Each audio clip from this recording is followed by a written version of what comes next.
Jammu Kashmir school education department की तरफ से एक सर्कुलर जारी किया गया है। अगर मैं दुरुस्त हूं तो ऐसे सर्कुलर जो है वो बहुत बार जारी किए गए हैं और शायद हर साल ही ये सर्कुलर जो है वो जारी होता है। अभी भी आपको बता दें कि शायद इसमें थोड़ी सी जो है वो मॉडिफिकेशन की गई है, लेकिन इससे पहले भी हम आपको ये अपडेट दे चुके हैं और हर साल ऐसा सर्कुलर जो है वो सर्कुलेट किया जाता है कि गवर्नमेंट ने जो है यहाँ पर जितने भी गवर्नमेंट टीचर हैं उनको प्राइवेटली ट्यूशन पढ़ाना जो है बैन कर दिया है। और आपको बता दें कि इस सर्कुलर पर जो है शुरू में जब सर्कुलर निकलता है तब इसको बहुत ध्यान से देखा जाता है, इस पर कार्रवाई भी होती है, लेकिन जैसे जैसे दिन गुजरते जाते हैं इसके तथ्य जो है वो हवा में उड़ते जाते हैं।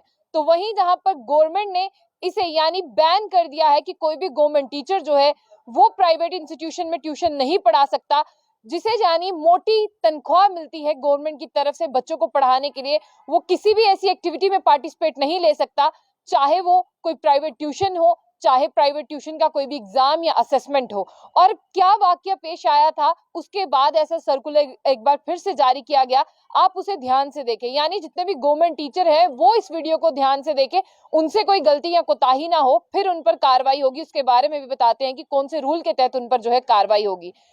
यानी no teaching by department teaching staff in private institution. अब कोई भी गवर्नमेंट टीचर प्राइवेट इंस्टीट्यूट में ना तो पढ़ाएगा, ना वीकली टेस्ट लेगा, ना ही कोई ऐसी असेसमेंट देगा। अगर वो ऐसा करता हुआ पाया गया तो वो अपराधी होगा। तो यहाँ पर आज गवर्नमेंट शुक्रवार के दिन पर ये अनाउंस कर रही है, अब गवर्नमेंट टीचर प्राइवेट इंस्टीट्यूट में कोई भी तरह की तालीम नहीं देगा, किसी भी तरह के स्किल डेवलपमेंट जो है वो वहां पर लेक्चर नहीं देगा।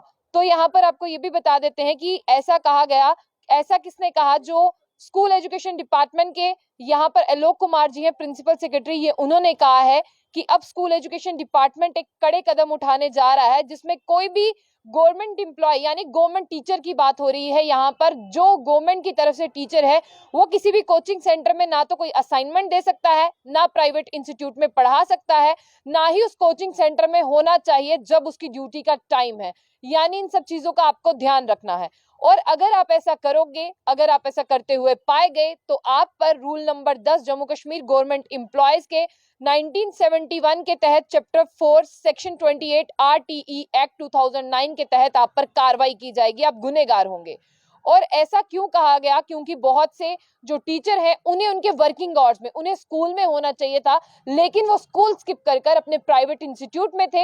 या तो उन्हें ज्यादा टेंशन थी कि जो प्राइवेटली वो ट्यूशन से मोटा खासा पैसा ले रहे हैं उन बच्चों के अच्छे नंबर आ जाएं, उनकी असाइनमेंट करवा रहे हैं, और जिनको पढ़ाने के लिए गवर्नमेंट तनख्वाह देती है वहां से वो गुप्त है, वहां से वो लुत्फ पाए जा रहे हैं। और यहाँ पर साफ तौर से मना कर दिया गया है कि आप ऐसा नहीं कर सकते। इसके खिलाफ अगर आप ऐसा करते हुए पाए जाएंगे तो आपके खिलाफ जो है वो डिसिप्लिनरी एक्शन लिया जाएगा। फिर आपके खिलाफ जो है वो क्या कार्रवाई होगी वो हमने आपको बता दिया, RTE एक्ट 2009 के तहत आपके खिलाफ जो है वो कार्रवाई होगी। ऐसे बहुत से सर्कुलर जो है वो पहले भी जारी किए गए हैं, एक बार फिर से प्रशासन हरकत में आया है और ये सर्कुलर आज ही के दिन Jammu Kashmir school education department की तरफ से जो है वाजे किया गया है।